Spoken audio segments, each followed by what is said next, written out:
Hey everybody, this is for class for the week of April 20th through the 24th. Let's have a look this week at the post-Reagan presidencies of George H.W. Bush and, of course, Bill Clinton. Here he is on the Arsenio Hall show in 1992, playing Heartbreak Hotel.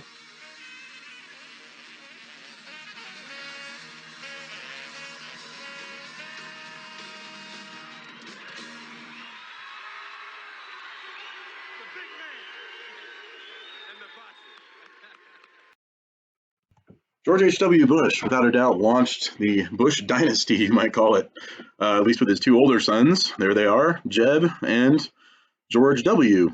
We'll get back to his story later.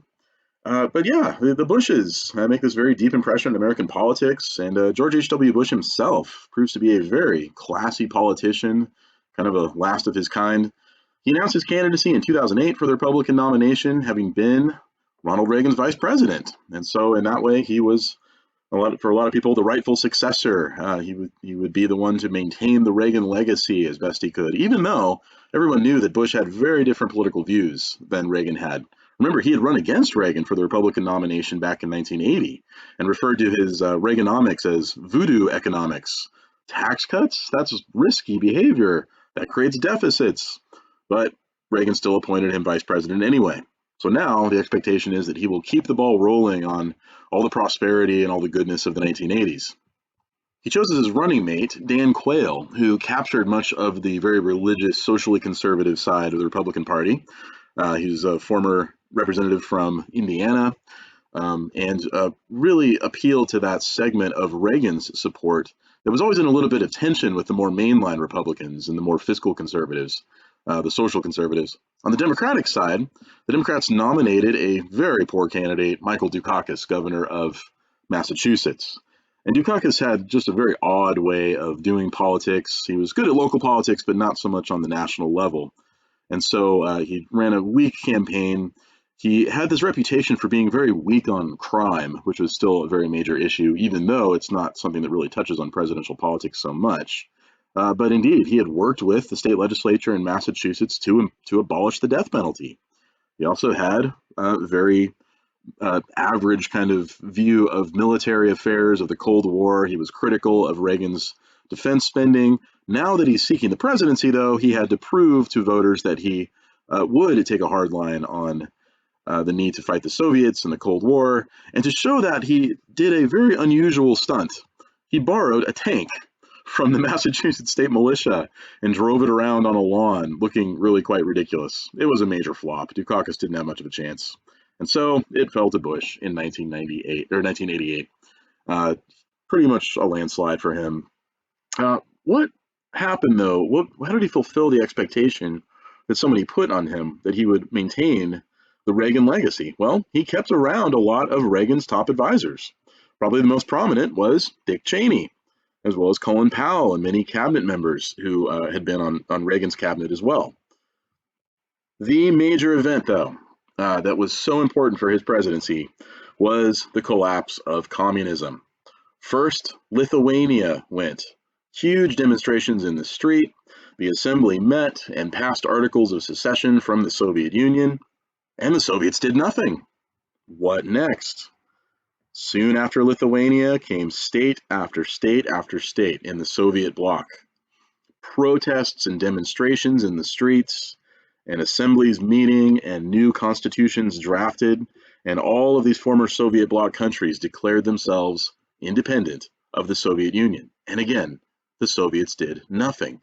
Remember back in the 1950s when this happened in Hungary, and the Soviets sent tanks in the streets of Budapest and opened fire on civilians. No more. The Soviet Union just seems absolutely incapable of dealing with this. There's no comment from Moscow. They are completely bogged down with the ongoing war, remember, in Afghanistan.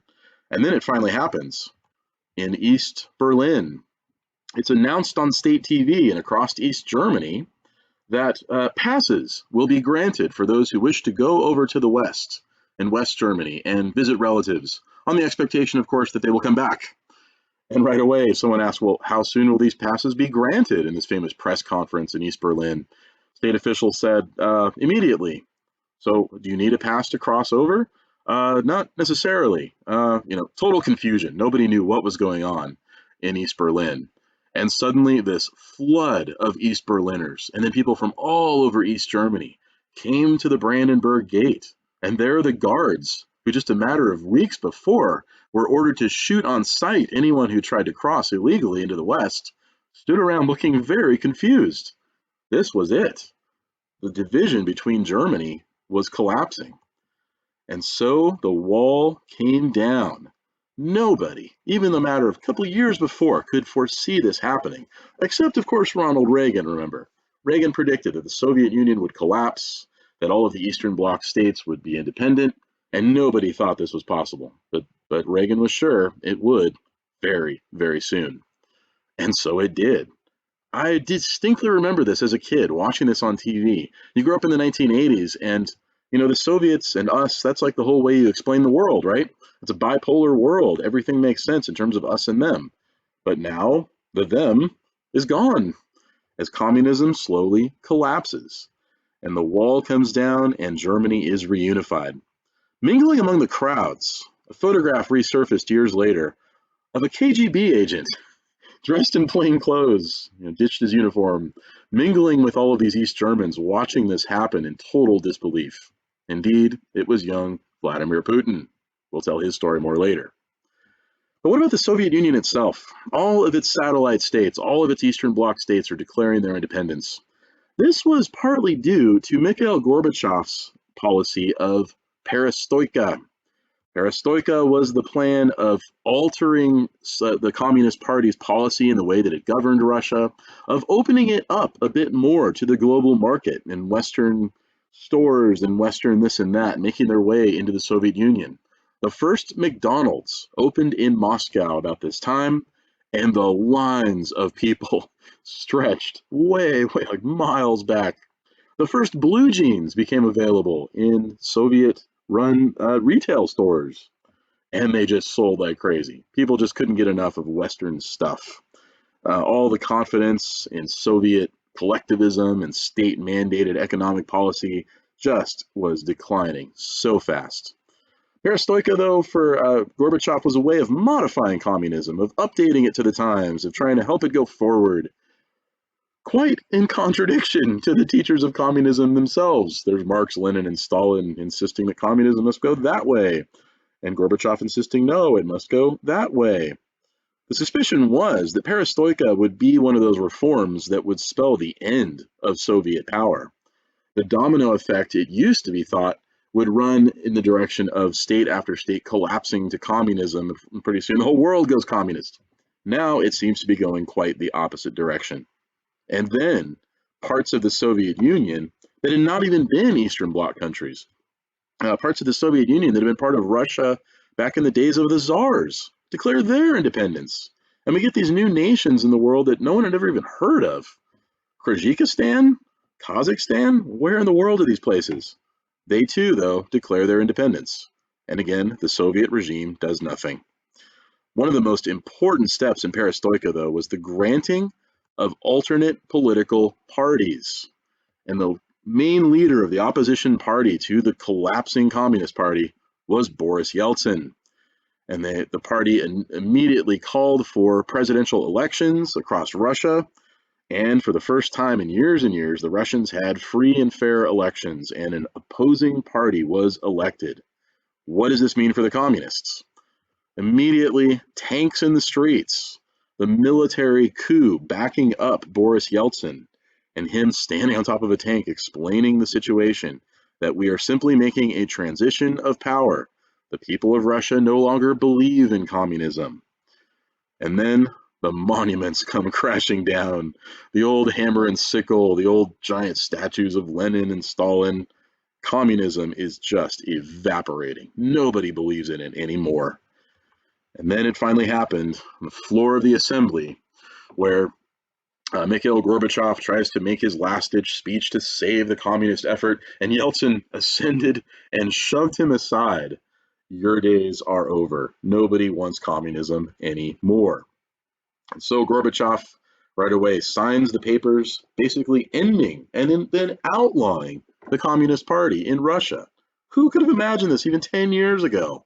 Now here it is, and Gorbachev steps down. And the Russian government opens up the whole regime to the foreign market, to globalization, privatization of Russian oil companies. IKEA shows up in Moscow, and the famous photo op where before there's a Soviet market where there's practically nothing to eat. Yeltsin takes a tour of a Russian market that had been privatized, and look at the abundance. And so the Soviet Union is just this passing delusion, it turns out. Reagan was right all along. The real question, though, for George H.W. Bush was what to do with a post-Cold War world where there are multiple centers of power instead of just two. That question was presented to him as Saddam Hussein, longtime president of Iraq, longtime dictator, head of the Ba'athist Party.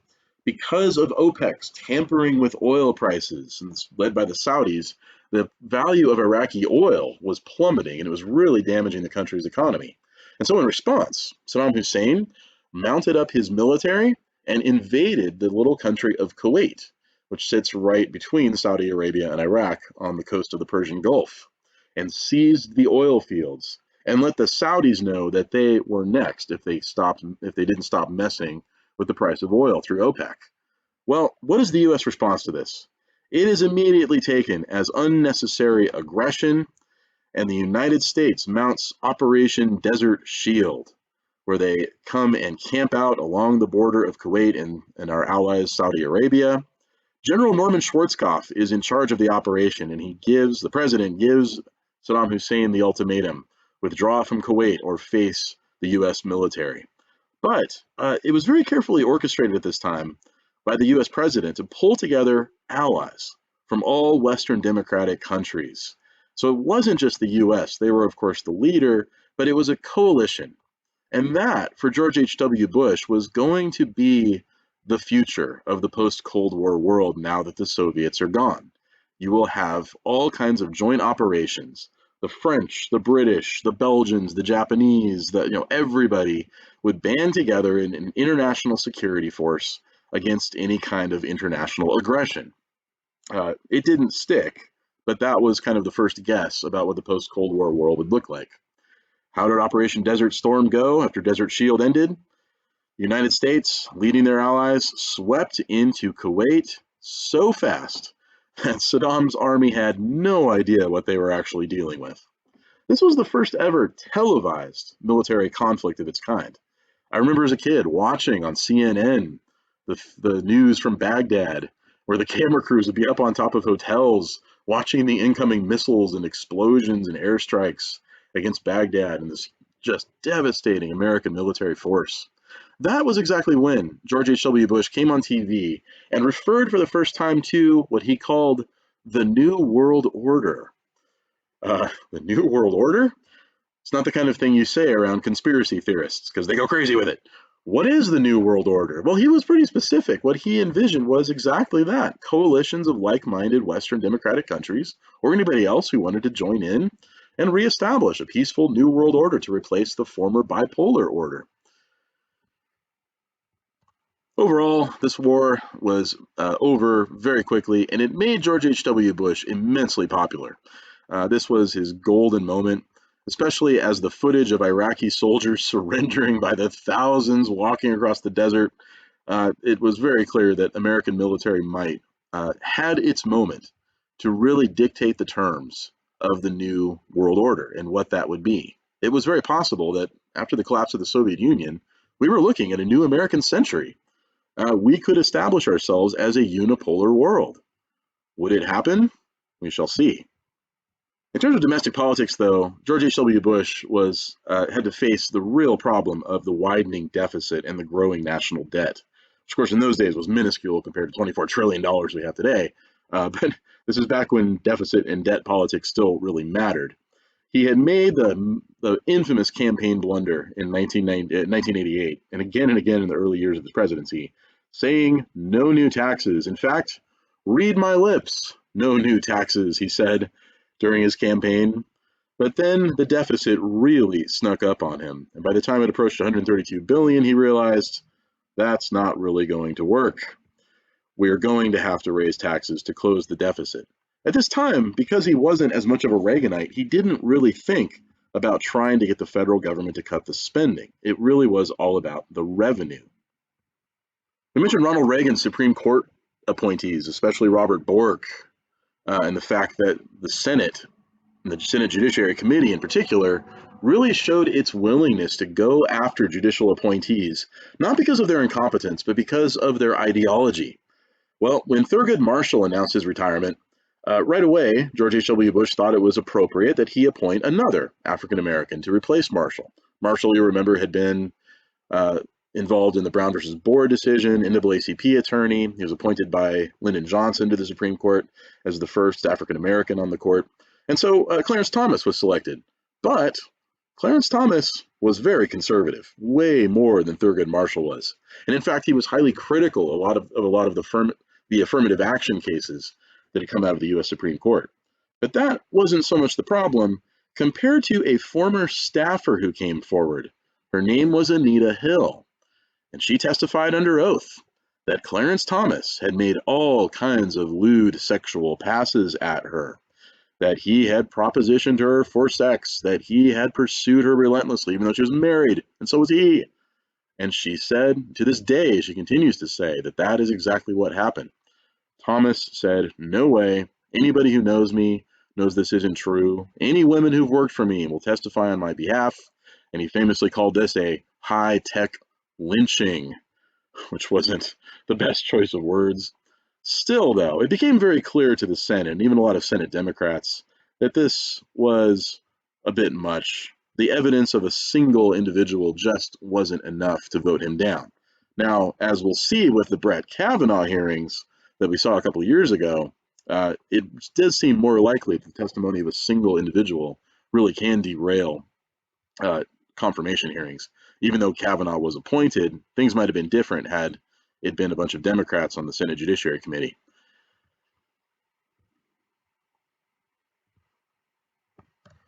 Because of the budget politics, because of all kinds of other factors, the mystery of the economy that tends to go in cycles of boom and bust, we hit in 1991, 1992, a major economic recession. Not good timing for somebody about to run for re-election as president. Of course, as we know, Bush's popularity ratings plummeted, and Bill Clinton defeated him in 1992. The two of them had a very interesting relationship, though. There's that famous note that George H.W. Bush left on the desk of the Oval Office after he had it all cleaned out. It says, "When I walked into this room, I felt the same sense of awe that you will too. I wish you the best. I am rooting for you as the new president. Let me know if I can help in any way." What a classy politician. Went down in devastating defeat with Bill Clinton, and yet offered his services. As a result, Clinton and Bush actually maintained a really great friendship for years to come. And even George W. Bush, who succeeded Clinton, the three of them had a lot of great conversations and respect for each other. What a different world for politics this was.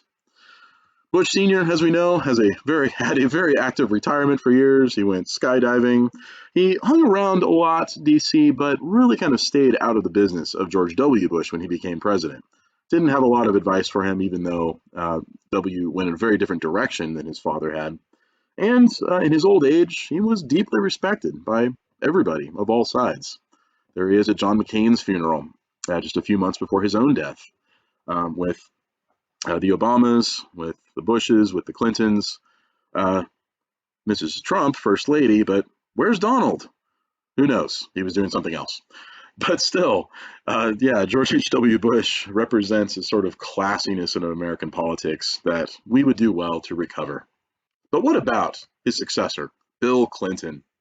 Grew up poor in Arkansas, Bible Belt South, a very conservative environment, and really early on showed this incredible aptitude and talent. His memory was really sharp, excellent student, and grew up with this, raised by a single mother who always told him that he was going to be great someday. In fact, she told him he would be president of the United States someday.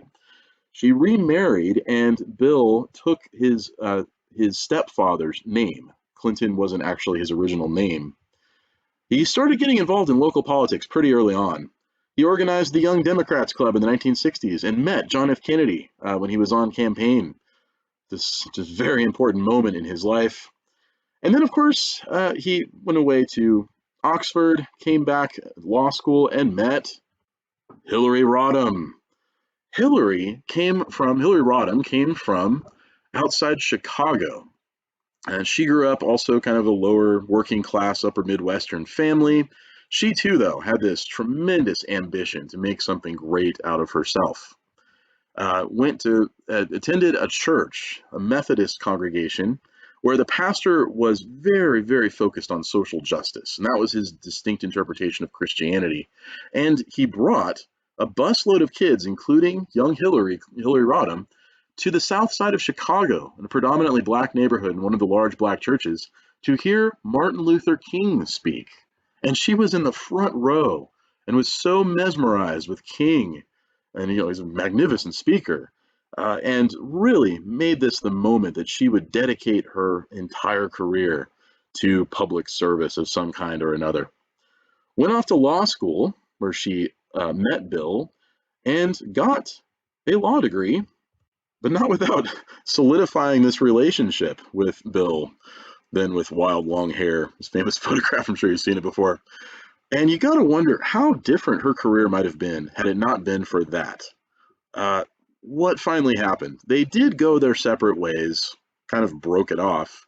Bill went back to Arkansas to run for governor, lost a couple times, and then finally won.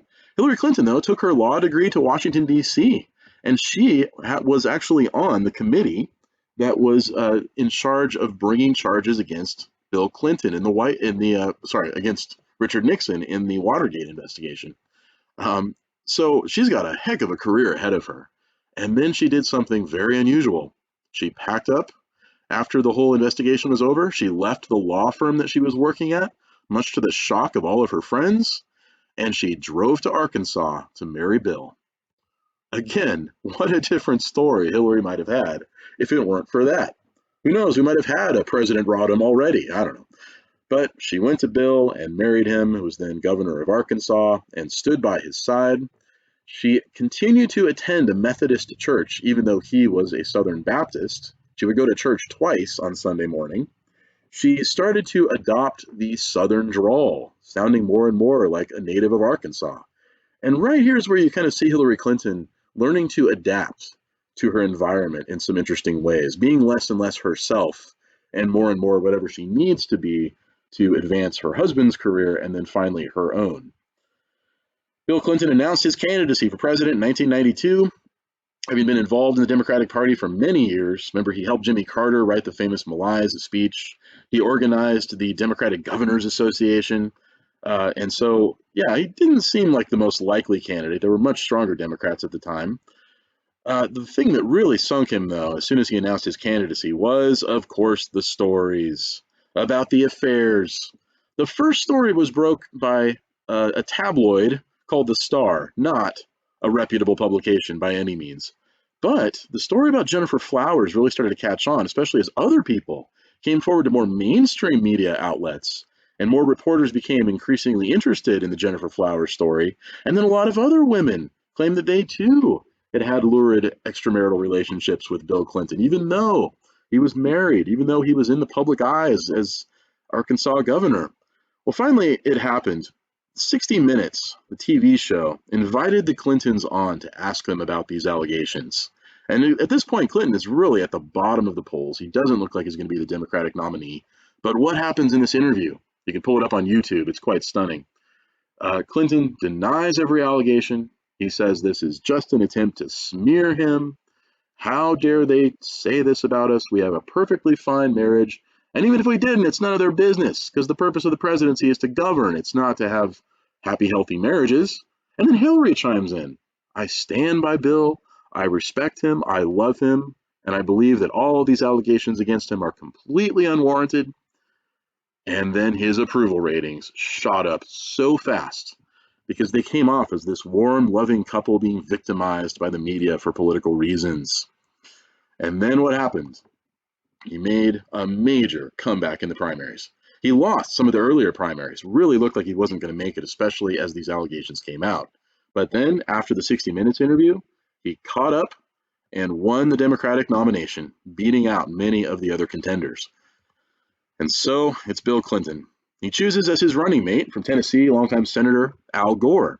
Al Gore's dad had been a longtime senator too. In fact, he was the senator who had taken charge of the Interstate Highway Act back in Eisenhower's administration. So, good choice. And so the Democratic Party ticket is on. George H.W. Bush, again, it still depends a great deal on the popularity of Ronald Reagan.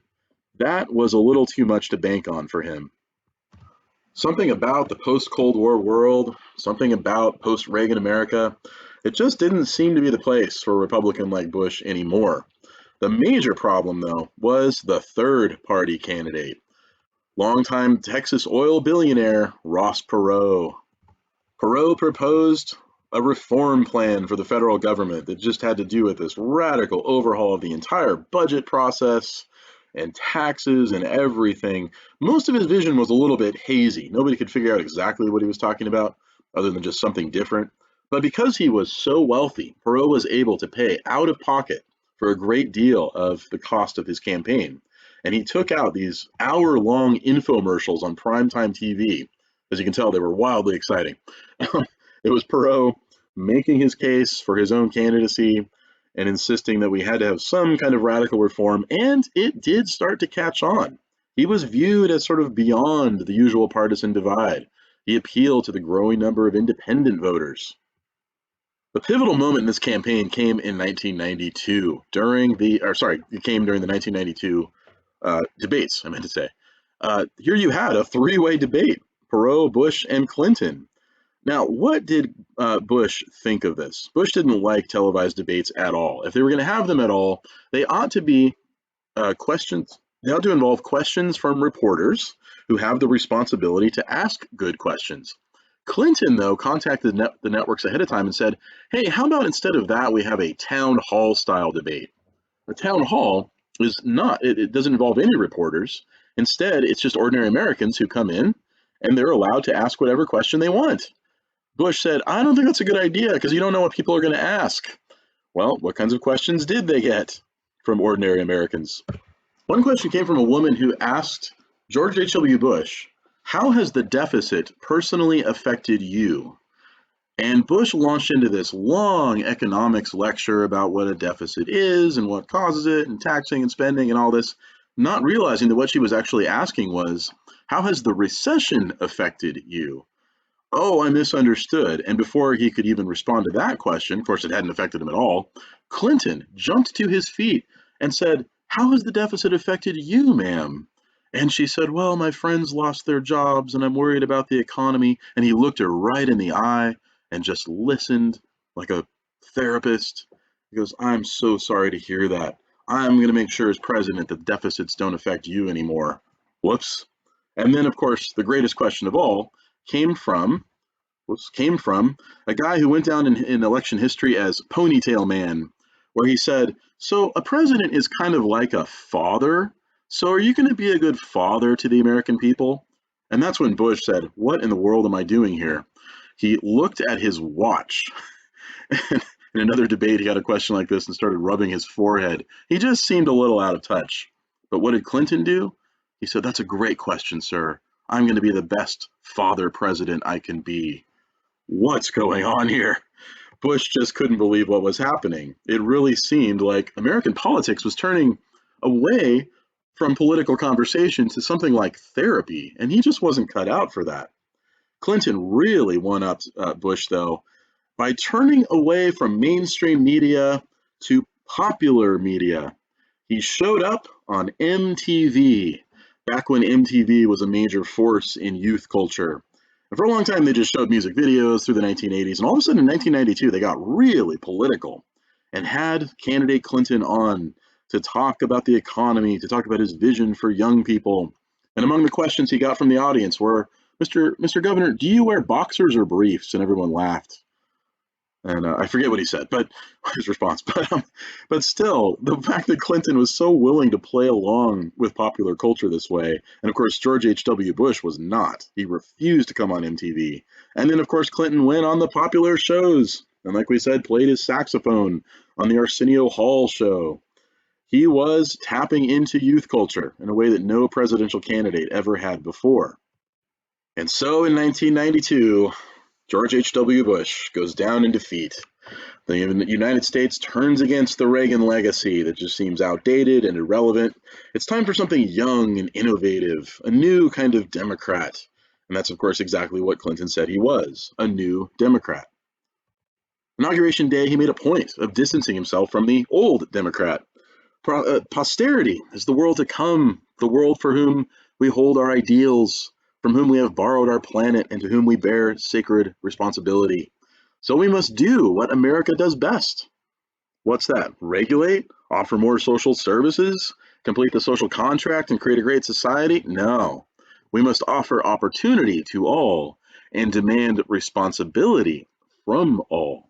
This is a very moderate Democrat position. This is not the conventional Lyndon Johnson, FDR style Democrat, and that's exactly what he intended to be. And so, in a lot of ways, Clinton was very out of place in DC politics, and out of place even among his own party, even though he'd been involved with it for years. Reminiscent of Jimmy Carter, he and First Lady Hillary Clinton walked down Pennsylvania Avenue to the White House. Within a few days, Clinton was seen jogging in these very short jogging shorts and his Arkansas t-shirt, surrounded by Secret Service agents, saying hello to everybody. What is this guy doing here? He's just like a hillbilly who showed up. And so a lot of the animosity toward Clinton was directed toward just his awkwardness in D.C., although he very quickly got it together, as we'll see. Back at the Republican convention, though, in 1992, Pat Buchanan, who was also one of the nominees who was beaten out by George Bush, and he ran again in 96, or no, sorry, 96, he had this very famous speech where he introduced this idea called the culture wars. We are in a culture war for the soul of our country. It's a culture war as critical to the kind of nation we will be as the Cold War was. For this war is for the soul of America, he said. And in that struggle for the soul of America, Clinton and Clinton are on one side, and George Bush is on our side. And so the Buchanan brigades are out there, and we have come home to stand with George Bush, he said. And then he goes through all the issues of the day. And it's not the usual stuff. It's not the usual cultural divide over taxing and spending and government programs and government regulations. Now it's really about the deepest level of culture. And so the 90s culture war takes on a whole new tone that's a little more familiar to us today, I think. On one hand, you have lifestyle liberalism, my body, my choice. Expressions of sexuality and reproductive rights become kind of the center of progressivism.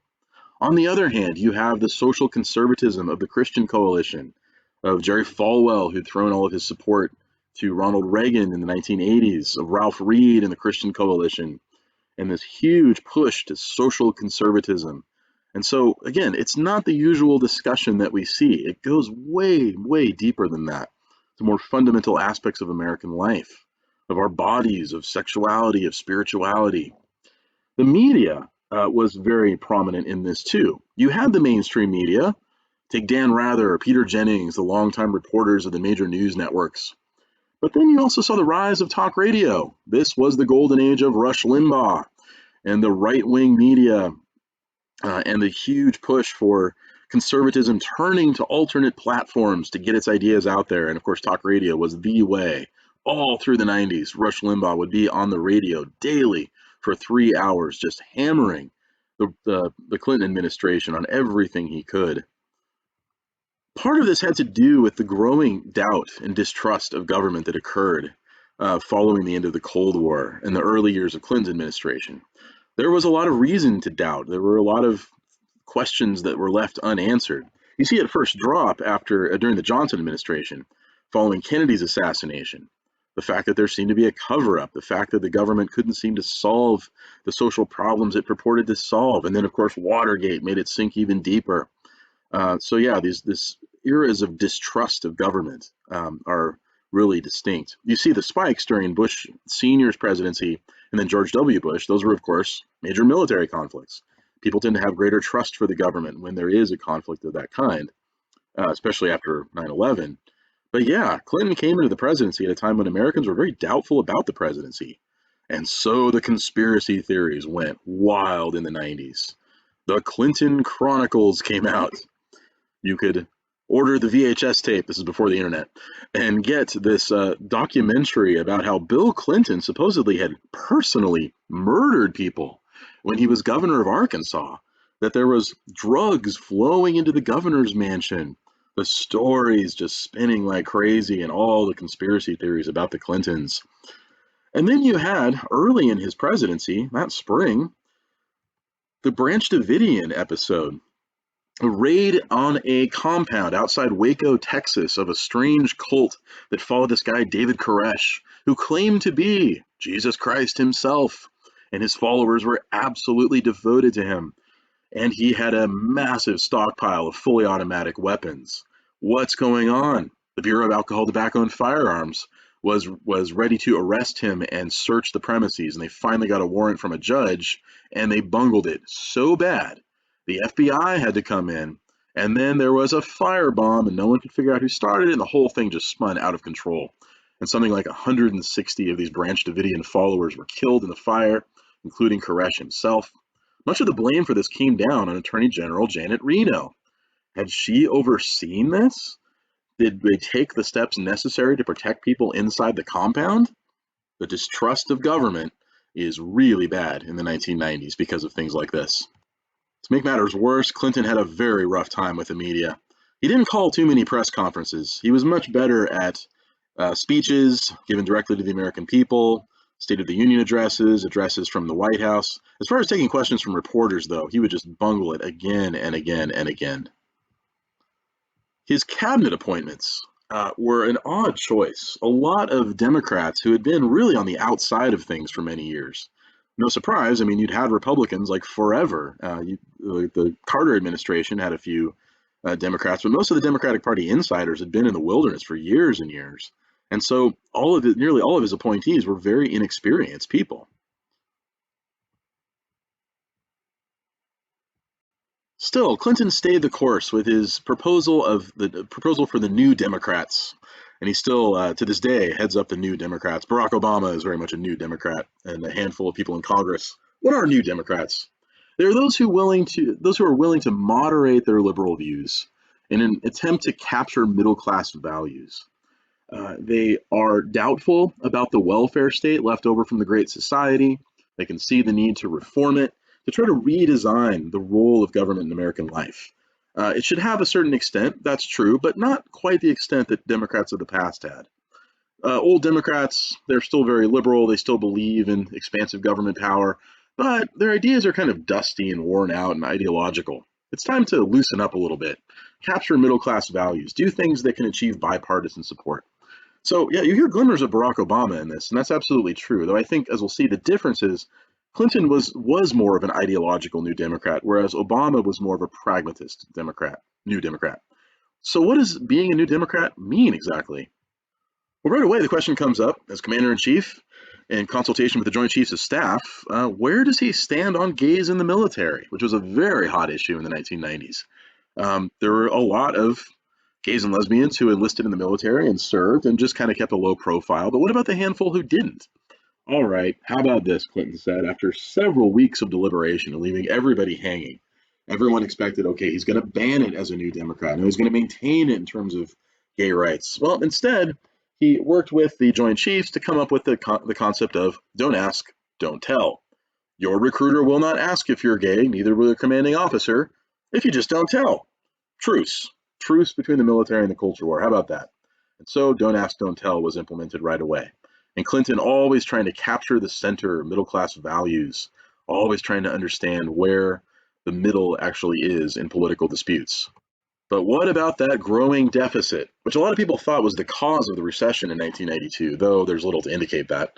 But still, you got to close that deficit somehow. Does that mean cut the spending on entitlement programs, Medicare, Medicaid, all the different aspects of Social Security?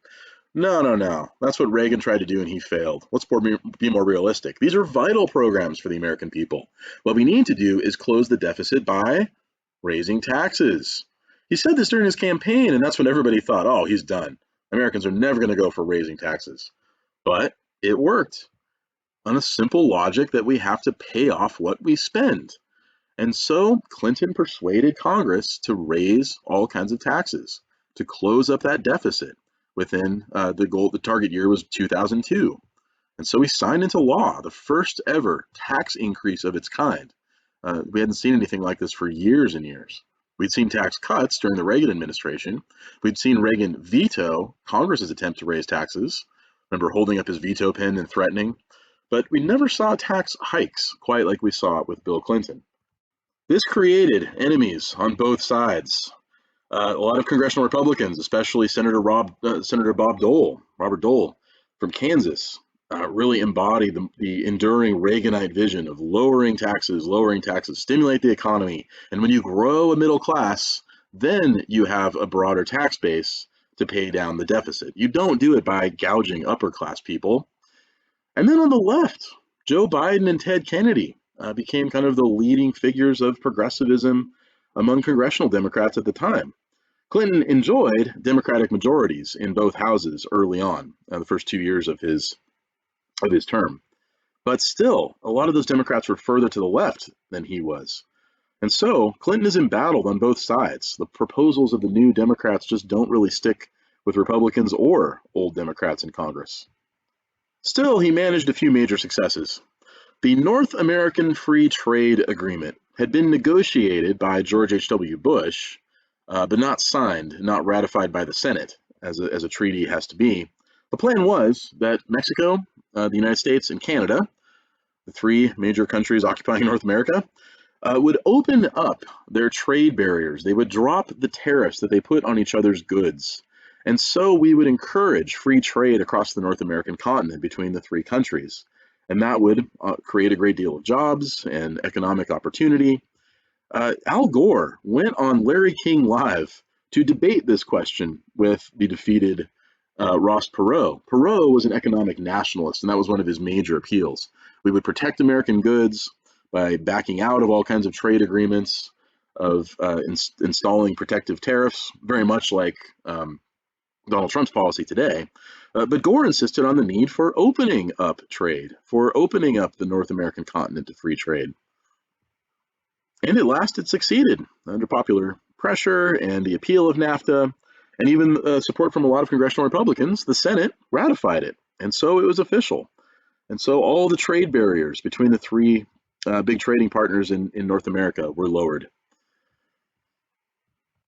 The Clinton administration unveiled to the United States the REGO program, REGO short for Reinventing Government. How might we redesign the federal bureaucracy? Of course, Reaganites would say, cut the programs. No, let's not cut the programs. Let's streamline the programs. Let's go to work organizing the federal bureaucracy so that it is more like a business, that it's more directly responsive to the American people, so they don't have to petition Congress to try to get attention about administrative this and that. They can do it directly. So administrative agencies will now be responsible to public opinion instead of just kind of doing their own thing. And to make his point, he and Vice President Al Gore got huge pallets of binders and booklets of all the vast paperwork in the federal bureaucracy. It's going to all be slashed, he said. And so the Gore report came out. Gore report on Reinventing Government, proposing ways to allow federal agencies to be more responsive to the people instead of just Congress.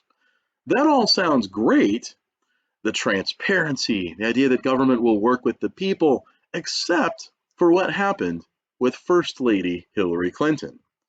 She pulled together a group of academics and economists and members of Congress to draft a new healthcare plan for the nation behind closed doors, quite in contradiction to what was being espoused by the REGO program.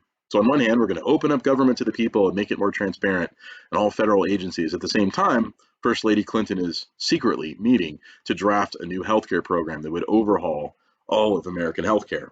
and basically come up with a single payer sort of insurance program. And the graphs start to appear in public. What in the world are you looking at here? How does this work? But Hillary really, really defended her program. She testified before Congress extensively, arguing that this is a vital thing for the American people. They must have a government healthcare program. Look at all the Western European democracies. Look at Canada. Look at Japan. Why is the United States so far behind? Much to her credit, that was actually a very good question. The United States lags way behind most other developed countries in terms of healthcare. And its healthcare costs are just spiraling out of control. She could definitely see it coming. But the plan she proposed was so complicated and seemed so radical and incomprehensible, as much as she tried to boil it down in congressional hearings, it just didn't go anywhere. Never made it out of committee. And it also raised all kinds of questions about what Hillary was actually doing in the Clinton administration anyway. This was not your typical first lady who organized tea parties and maybe certain social initiatives. Nancy Reagan had the Just Say No Club to get kids off drugs. Betty Ford advocated for breast cancer screening. But Hillary seemed a lot more proactive. She had a staff that was twice the size of previous first ladies. She had her own office in the West Wing. What in the world is she doing there? Is it possible she has too much clout? So, rough 2 years for Bill Clinton. And then came 1994. This was largely perceived as the completion of the Reagan Revolution, as congressional Republicans took back Congress in both houses, led by Newt Gingrich, who worked tirelessly to organize all of these congressional campaigns around the country. And so Republicans take back both the House and the Senate for the first time in something like 50 years. Not since Robert Taft led Republican victory in the Senate had we seen something quite like this. But now it's both sides. The Right Brigade, it's called. The Contract of America was an agreement that all of these Republicans who won because of Gingrich's efforts would band together around a set of policies. We're going to bring back tax cuts and those tax hikes. We're going to demand a balanced budget and a whole bunch of other things. And the guarantee was that all of these congressional Republicans would vote in bloc. They would all vote together. Nobody would dissent. And so for a brief moment, Gingrich basically turned Congress into a parliamentary system. Didn't last, but still, this is a major overhaul of the legislative process. This was the start of the career of several prominent members of Congress. You see him standing there, John Boehner, who would eventually become House Speaker. What is Clinton's response to all of this? He congratulates the Republicans. He congratulates Gingrich. And right away, he's kind of conciliatory. He says, you know, the American people were tired of too many Democrats, and so they wanted something different. And so I stand by the people's choice, and I will work with Republicans on the contract with America. Clinton's most trusted political advisor after 1994 became Dick Morris, longtime Washington insider, strong Democrat. And he's the one that proposed to Clinton, there's a strategy here. Look at what's happening in Congress. You have those on the far right now, and they've solidified with the contract for America. You've got those on the far left, the old school Democrats. How do you manage the situation? You triangulate. You propose ideas that are sort of beyond the political divide. Let them fight it out. Let them appear unsavory to the American people. So, mean old Scrooge, Gingrich on one hand, and of course all the left-wing Democrats on the other. Clinton managed the situation very well using Morris's advice. And he gave in that famous State of the Union address in 1996 the fact that big government doesn't have all the answers. Basically throws the old Democrats under the bus. And he announces that the era of big government is over. But I remind everybody, we can't go back to a time when citizens were left to fend for themselves. Instead, we must go forward as one America, one nation, working together to meet the challenges we face. Sort of usual rhetoric. But what he meant was we would simply try to modify the role of government in American life, keeping certain vital programs, but cutting others. I believe our new, smaller government, he said, must work in an old-fashioned American way, together with all of our citizens through state and local governments, in the workplace, religious, charity, and civic associations. So he's willing to work with the contract with America to get what he can out of it. Being a deficit hawk and having the tax hikes in his first couple of years, he worked right away with congressional Republicans on balancing the budget, which he was very serious about just as much as they were. But there were certain aspects of the budget that Clinton was not ready to budge on. Cuts to Medicare and Medicaid and Social Security and other entitlement programs. No way. You got to collect the taxes to catch up with them. These are vital programs. The Republicans insisted again and again that we downsize those programs and cut some of the entitlements, and Clinton would not budge. And as a result, we saw the first ever government shutdown. The inability to come to an agreement between the executive and in the legislative branch closed down federal agencies for several weeks to make a political point to the American people. And Clinton's triangulation worked. Much of the blame came down not on him, but on congressional Republicans. Gingrich came out of this looking very bad. And so Clinton mastered his political strategy. So much of what you have to do is just sort of rise above the partisan debate and let those on the extremes make themselves look bad enough. And Gingrich was pretty good at that. Still, though, he was willing to play along with what a lot of Republicans wanted, and probably one of the major successes of his presidency, though he can't take entire credit for it, was welfare reform. No longer would entitlements through welfare programs distributed by the federal government be given indefinitely. By the 1990s, you had people who were like second-generation welfare recipients, living in families who had never, ever worked. So much of the legacy of the Great Society turned out to be quite devastating for a lot of families. This came to light during the Nixon administration, but most presidents didn't really have the boldness to do something about it. Well, Clinton, working with congressional Republicans, finally did. And so the Welfare Reform Act was signed in 1996. It had one simple provision. Those receiving public assistance, it would be distributed from the federal government, but through the states, they had to get back to work, the back to work provision. And so the states were obligated to come up with programs that would help people on welfare find jobs, develop some job skills, get applications out there.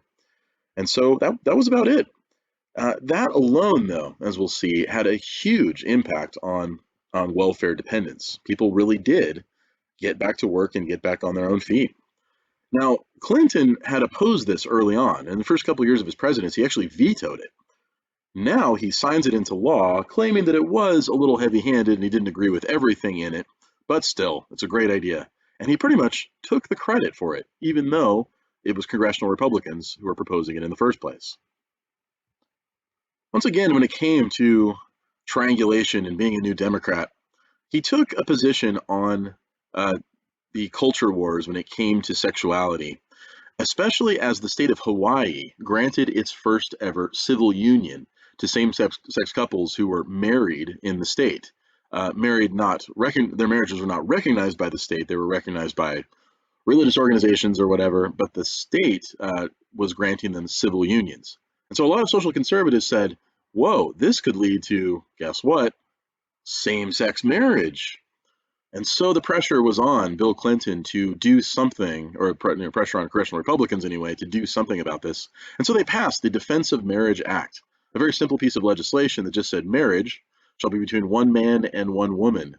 And the federal government, whether Social Security or whatever, will only recognize marriage as such. And Clinton signed it into law. So again, the triangulation, the willingness to try to do what both sides want. That was really the heart and soul of Clinton's governing style.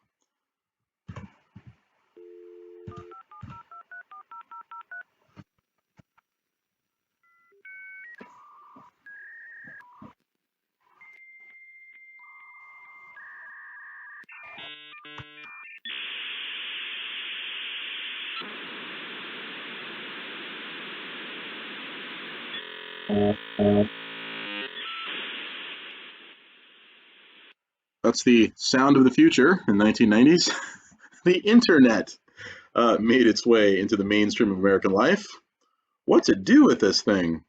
It was incredible the first time you experienced it. You plug it into your phone line, you hit dial, and you hear that sound, and then you're online, especially with the early server, America Online. It said, you're online. You're lucky if you could stay online. If somebody picked up the phone line somewhere else in the house, you'd be dropped. But we saw in 1996 the first ever campaign websites. You can log on and hear a special message from Bill Clinton or Al Gore. It'll take about 15 minutes to download. And then, of course, to catch up, the Dole campaign also put one up, though they didn't put a lot of attention into it. The banners covering Dole's face. But yeah, the new technology aspect of elections is here. And Bill Clinton announces his candidacy to run again for a second term and build a bridge to the 21st century was the slogan. Bob Dole, his longtime opponent in the Senate, who had become Senate Majority Leader since the Republican takeover in '94, had run for president a couple of times for the Republican nomination and lost again and again. He was an extremely weak campaigner. He was very kind of sluggish, very pure to Reagan conservative principles, but that wasn't enough to win over the American people. He notoriously campaigned in a motorhome in 1988. Just didn't really put a lot of thought into how he approached the presidency. And so Dole ended up just looking like the outdated, moldy, old version of America that we gave up with Bill Clinton. Clinton was still young and sprite and appealing. He had overcome so many obstacles and had so many comebacks, right? Even losing to the Republicans in 1994, losing Congress, and so many other things. People just always liked that aspect of Clinton. And so in '96, he is, sure enough, reelected. Narrow popular vote, only because Ross Perot ran again as a spoiler campaign, but pretty decisive when it came to the Electoral College. Bob Dole retired soon after and was reduced to Viagra commercials. So it's kind of a humiliating way to go. With that, the American right really had to rethink its political strategy and rethink who it was within the Republican Party. Clinton continued to work with the Contract with America, though, congressional Republicans, on a variety of things. One of the most interesting laws that they passed, he signed into law, authorized him as president to exercise the line item veto. What is a line item veto? State governors do this all the time, where they can take a bill given to them for their signature from the state assembly and cross out or veto the parts of it that they don't like and pass the rest. And that's perfectly fine within states. Usually it has more to do with budgets. So Congress authorized Bill Clinton the line item veto when it came to his budgets. Immediately, congressional Democrats just couldn't believe this. This is so flagrantly unconstitutional. Everyone knows the president must either sign or veto a piece of legislation in its entirety. And so for the first time in years and years, Congress brought a lawsuit against the president over the legislative process. And they pushed it to the U.S. Supreme Court, and the court refused to hear it. But then some of the would-be recipients of the budget that he was vetoing brought suit, claiming that they were harmed. And so it was a bunch of New York City medical facilities.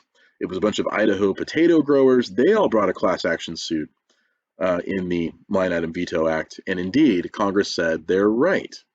The presentment clause in Article 1, Section 7, where the president is part of the legislative process, must either sign or veto the legislation. He can't cross out the parts he doesn't like. And so the line item veto is struck down. That's one of the few times, though, where we've ever seen the Supreme Court get involved in the legislative process itself. Usually it's just all politics, and they don't get involved with that at all, but this time they did. The Balanced Budget Act in 1997. Clinton reached an agreement with congressional Republicans that they would achieve a balanced budget through a series of steps. It would impose a 5-year constraint on discretionary spending, so spending that Congress has to approve in order to pass. It doesn't go into effect for 5 years. It would extend funding for immigrants to the United States, as well as food stamps for poor people. Okay, so there's what Democrats like. It would include $16 billion for the new state children's health insurance program, or CHIP program as it's called, for low-income families to have access to Medicaid. It would grant the earned income tax credit to lower-class people to get a larger share of a tax return. In exchange, he would agree to tax cuts. And so congressional Republicans and Clinton are all working together to achieve a balanced budget. One of the most forgotten pieces of legislation, which turns out to be immensely important in later years, was the Graham-Leach-Bliley Act of 1999. This act mandated that the Federal Reserve stop regulating certain aspects of who banks would lend to. There were laws in place to prevent banks from offering what were called subprime mortgages with adjustable interest rates. So in other words, you lock into a 5-10 year fixed rate, you pay a really low mortgage that's lower than what your credit score would require. After 10 years, it jumps up, and hey, you'll refinance before then. But what happened? Because of this deregulation, a lot of people started taking out subprime mortgages who were not prepared for the subprime mortgage to end. And so we got the financial crisis of 2008. There were hearings, though, especially among congressional Republicans, very concerned about the banking industry, insisting that it had to be watched. And they were mostly ignored. So we'll keep this in mind as we talk about the financial crisis that came finally in August of 2008. What about, though, Bill Clinton's foreign policy? His attitude toward the military was that this big, huge defense spending, it made sense in the Reagan years when you were trying to outspend the Soviets, but the Soviets are gone. The wall came down. This is a post-Cold War world. And so, incrementally through Clinton's administration, he persuaded Congress to cut defense spending. He said he would veto any increase in defense spending, and we saw defense spending go way, way down for a few years. Why did he put so much trust in the world to not put so much trust in the world to not need the American military to protect it, to become a unipolar force? People were making this argument to Clinton, insisting that this is the moment to create a new American century. In fact, there was a think tank called the Project for the New American Century, headed up by a bunch of neoconservatives, we'll talk about them later, but insisting that the president seize the moment and create a unipolar world with the United States at the top. Nah, Clinton said, no reason for that. What does the world really want now? Not security, not large standing armies and nationalism. It wants globalization. Look at the desire around the world for McDonald's, for Nike and Coca-Cola and Britney Spears. And, it was the 90s. It was just all the optimism of the era that all the world is turning to globalization. And above all, Clinton said, look at the internet. This is going to completely revolutionize the way the whole world relates to itself and the way people all around the world relate to each other. You can go into chat rooms and talk to people thousands of miles away. It's astounding, this invention. It's just going to make large standing armies and military power completely obsolete, Clinton seemed to believe. Still, he wasn't above using military might in small ways. And he showed this right away. Within a few weeks of his administration, George H.W. Bush, the former president, went over to Kuwait, the country that he was instrumental in liberating, and he was very well received and still very popular there, but a would-be assassin got within just a few feet of the former president. Security apprehended him and dragged him out of the building, but it turns out the assassin was an operative working for Saddam Hussein. He was an Iraqi seeking vengeance against the humiliation of the Iraqi army in Kuwait and Operation Desert Storm. In response, Clinton launched a cruise missile attack against Baghdad. Clinton would use a lot of cruise missiles. This was his weapon of choice. Within a few weeks of his presidency, too, a situation in Somalia really spun out of control. The Bush administration had been managing it by sending in the military to offer humanitarian aid to all the aid workers trying to feed starving Somalis. A famine hit the country. It had not had an operational government for years since the old Barre regime collapsed. And so it was just a desperate situation, and lots of Somalis were starving. Something like 30,000 people died. And so it seemed vital to send in security, especially because food workers would drop off food aid and the militias would roll up and confiscate them and then distribute the food in order to control the population. All of this was run by gangsters, and the lead gangster was Mohammed Farah Aidid. And so it's time to raid Mogadishu and capture Aidid. Intelligence reports revealed where he was, and the Army Delta Force and all kinds of special forces swept into Mogadishu to try to catch the guy off guard and nab him. And what happened? A Black Hawk helicopter was hit by an RPG and had to land nearby, basically crashed. And then another one was shot down, and then all the troops on the ground had to be extracted And so more and more and more US troops invaded this wild city of Mogadishu, fighting the militias with Kalashnikovs and RPGs. It was a huge debacle. 19 American soldiers were killed, hundreds wounded, and something between 500 and 1,000 Somalis were killed in this long, terrible battle. And the whole nation asks, what in the world are we doing in Somalia? And so the operation was downsized to just meager humanitarian rations, and finally the US withdrew. And so Clinton approaches the rest of the decade very apprehensive about getting involved with conflicts on the ground and sending in troops and things that can result in this kind of disastrous outcome. He will stick to cruise missiles for the most part. The major exception, though, was in Haiti. Haiti had a democratic election. It had had several attempts at this, and every time the ruling party refused to concede power.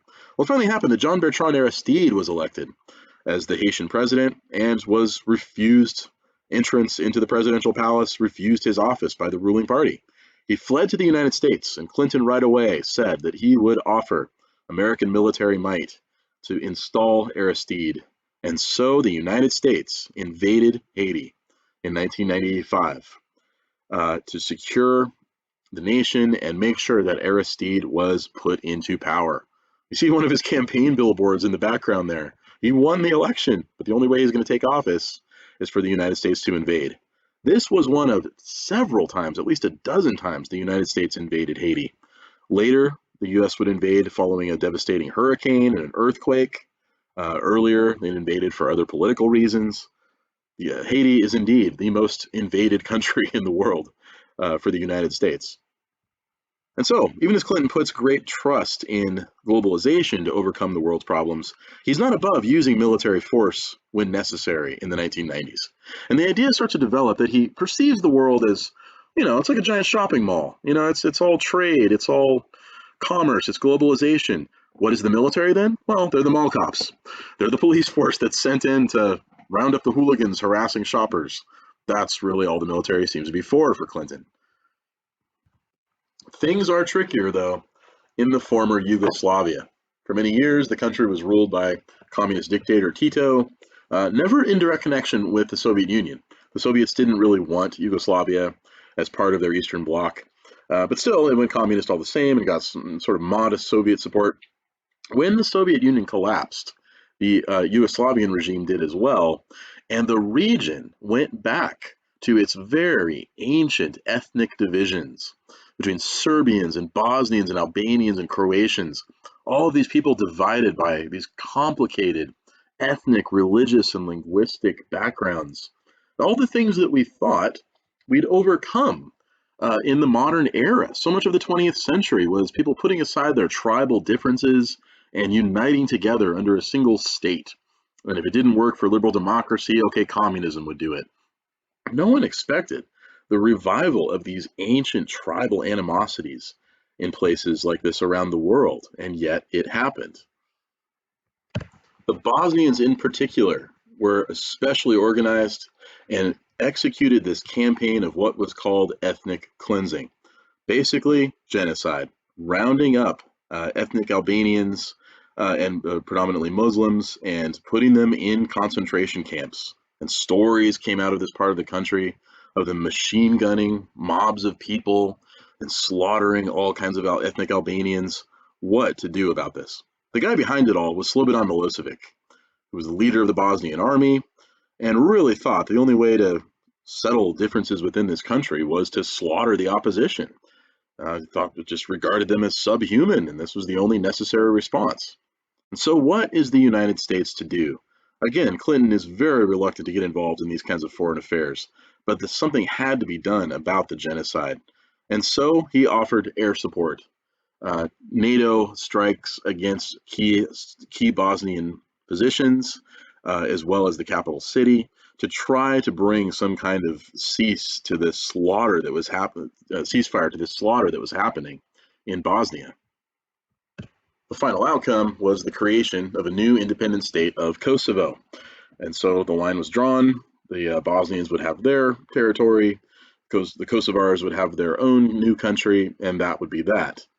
Still, though, raises the question, should we be involved in the world's affairs? Aren't these tribal animosities just a common thing throughout all of human history, as any anthropologist would tell you?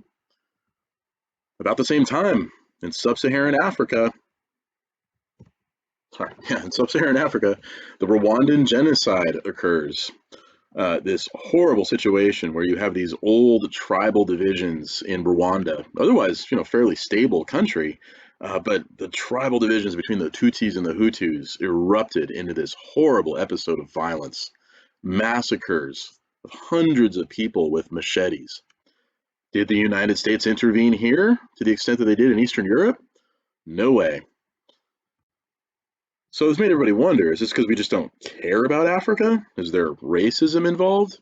Or do we just focus on some parts of the world more than others? Who knows? But it was one of the great ambiguities of the Clinton administration. The growing concern, though, for American national security was, of course, over terrorism. There were major terror attacks in Zimbabwe, in Kenya, and then finally in the last few months of Clinton's presidency, the USS Cole, where a small pontoon boat pulled up next to an American warship and detonated this massive bomb. What was Clinton's response to terrorism? Well, again, the rule is globalization. Terrorism is just the aberration from that. Terrorists are just criminal organizations, and so how do you respond to them? Cruise missiles, more cruise missiles. And so Operation Infinite Reach was launched in 1998 after the first handful of attacks, and it continued until the end of Clinton's presidency. Whenever there was a terror attack against an American target, he would swiftly respond with cruise missiles. The first time was in Sudan, out in the desert, a building that was suspected of being affiliated with terror training. Turned out it was actually a pharmaceutical plant.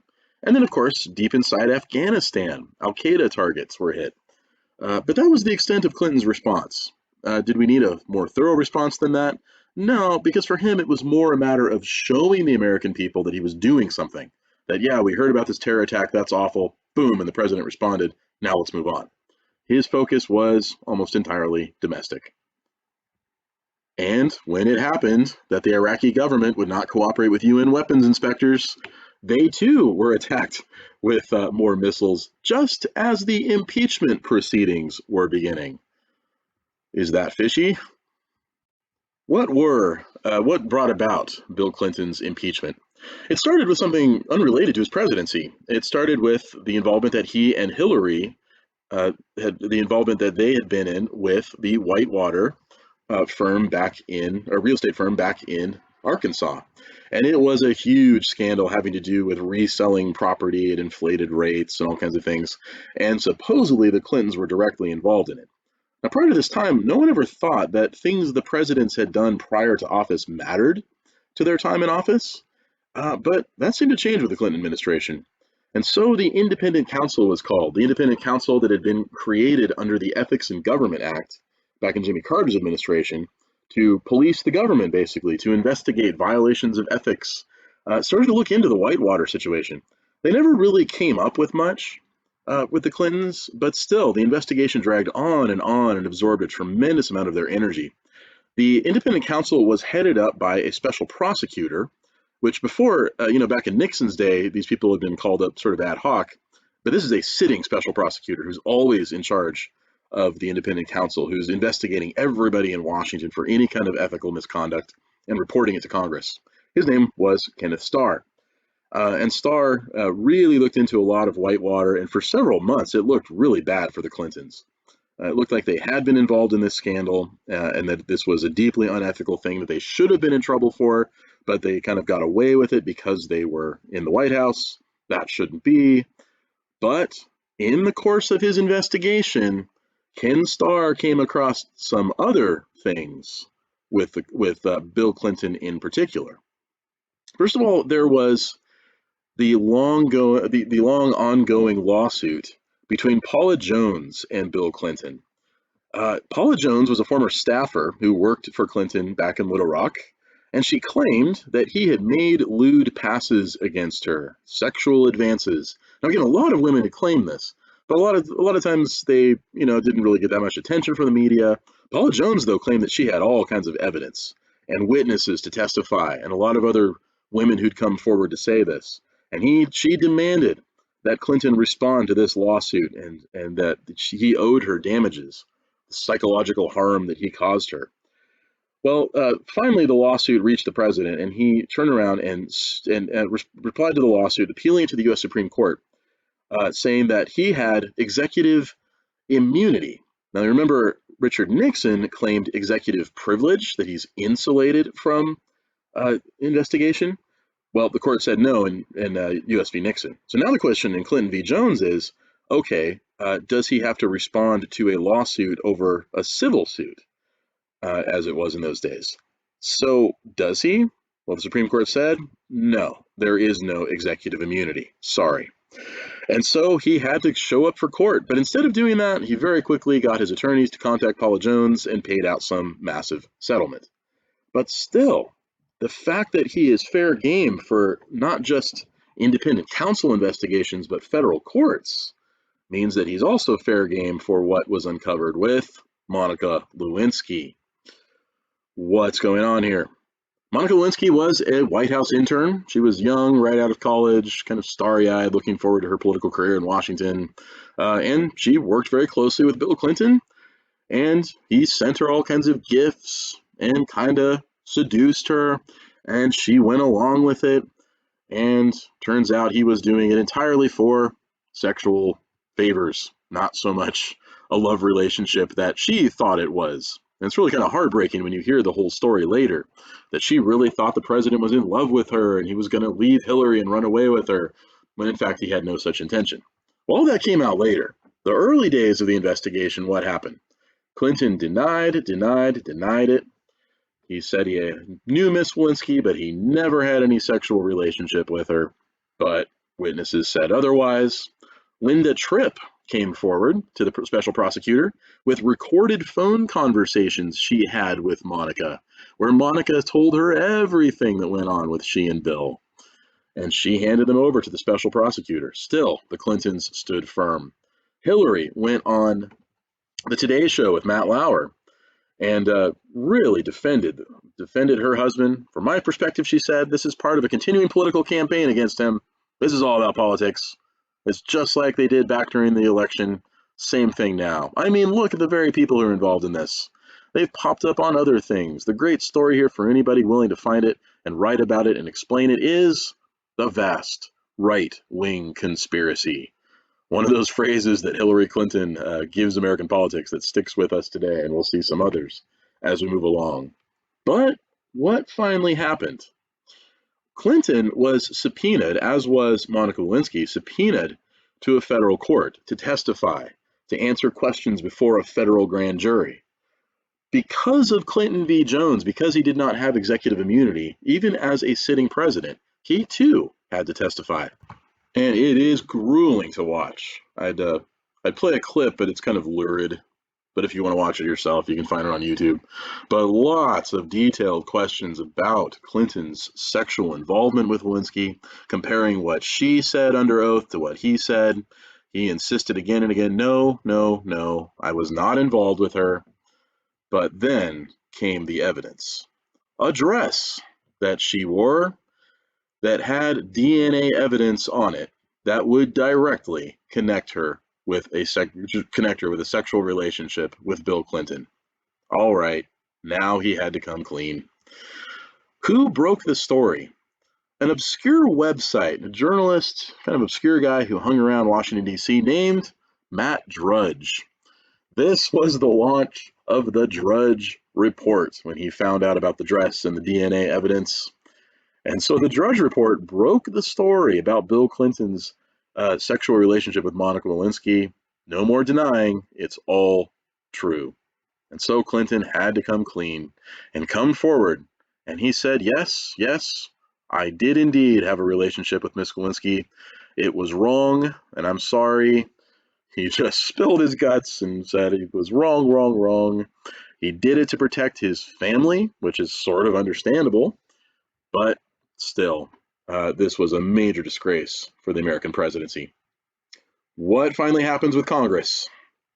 Articles of impeachment are drafted, Even though Newt Gingrich had resigned and much of the Republican coalition fell apart, there was still enough of them to bring impeachment charges against him. And so they moved forward. 2 articles. The first one was perjury, Tester lying under oath before a grand jury, as he had done, and the evidence was pretty clear to that. The second article was obstruction of justice, and that was it, just 2. Remember, Andrew Johnson had like 11. No, Clinton just had 2, each of them impeachable offense. The tickets were sold, the galley was packed out, and the Clinton impeachments proceeded in January of 1998. And so the first president to be impeached since Andrew Johnson. Richard Nixon had a near miss, but he resigned beforehand. But still, he is impeached. He is shown to be not above the law. The question goes before the U.S. Senate. Will he be removed? And the Senate voted no, although it was 50-50 on the obstruction of justice question. So he was very, very close to being removed from office. Still, he stuck around for his last couple of years, kind of quiet. His popularity ratings were very high during the impeachment, but once it all became clear that he was actually guilty, they plummeted. He released his extensive autobiography, My Life. He opened the Clinton Library in Little Rock, this bizarre-looking building. You tour the library, and at no point during all the impeachment proceedings do you see any admission of wrongdoing. No, it really was a vast right-wing conspiracy. Clinton continues to show up at Democratic National Conventions. He is a superdelegate. He is largely responsible for choosing the final choice of nominees. Yeah, he's hung around American politics. He collects a lot of money for giving speeches, large honorariums at American universities around the United States. His most recent appearance was, of course, during the debates between Hillary Clinton and Donald Trump, sitting there next to their daughter, Chelsea, looking very unhappy. And the worst moment of all came when Trump mentioned that several of the women who claimed that he made these sexual advances at were there in the room. And he cast this very awkward sideways glance. And so, yeah, Bill has turned out to be a major problem for Hillary Clinton. Newsweek really kind of thinks over the legacy of Bill Clinton, his attempts to try to find the middle path in politics, to please everybody all the time, to focus entirely on getting people to like him above all other things. Was that really good for American politics? Did we miss a lot of golden opportunities in the 1990s? Situations that we could have made much better out of. And of course, what did this mean for Hillary's career? There's no getting rid of Bill. So, when we come back, let's talk about his successor as the 1990s come to a close and we enter the new millennium, George W. Bush.